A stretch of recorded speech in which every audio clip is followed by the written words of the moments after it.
ओडिशा की रहने वाली 64 वर्षीय द्रौपदी मुर्मू देश की 15वीं राष्ट्रपति है। वे उच्च संवैधानिक पद पर पहुंचने वाली देश की पहली आदिवासी और दूसरी महिला राष्ट्रपति है। द्रौपदी मुर्मू ओडिशा की आदिवासी फैमिली से ताल्लुक़ रखती है।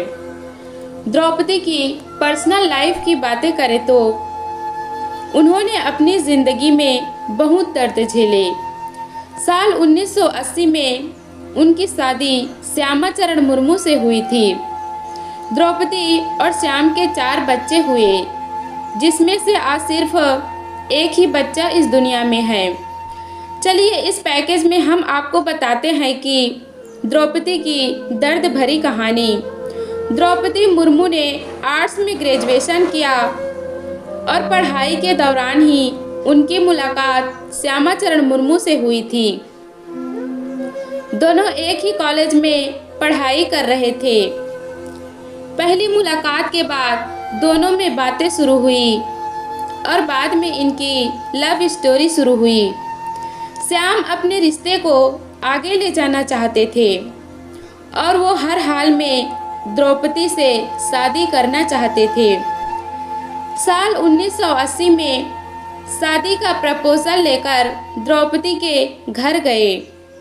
द्रौपदी के पिता बिरंची नारायण ने श्याम के साथ अपनी बेटी की शादी करने से मना कर दिया, लेकिन श्याम अपनी जिद पर अड़े रहे। वो अपने रिश्तेदारों के साथ द्रौपदी के गांव में डेरा डालकर बैठ गए।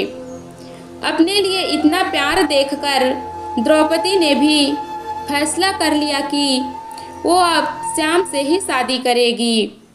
कई दिनों तक अड़े रहने के बाद आखिरकार द्रौपदी के घर वाले भी शादी के लिए मान गए।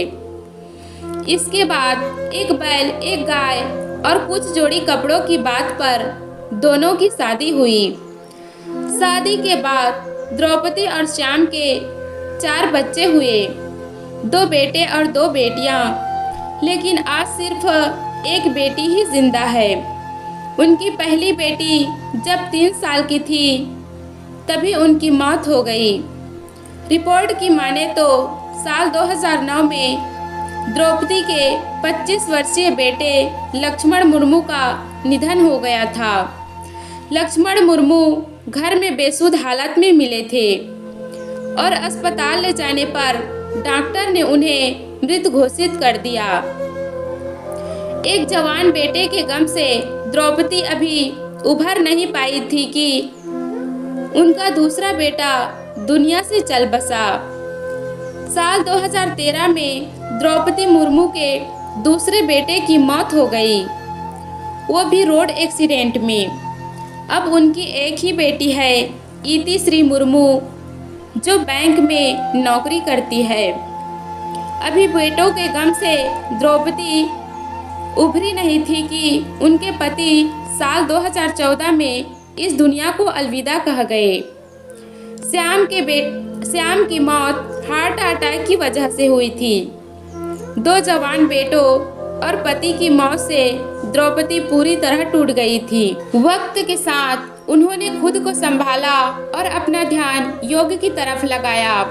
कहा जाता है कि द्रौपदी ने अपने पहाड़पुर वाले घर को स्कूल में तब्दील करवा दिया, जिसमें आज बच्चे पढ़ाई करते हैं। वहाँ पर वो अक्सर अपने बेटों और पति की पुण्यतिथि पर जाती है।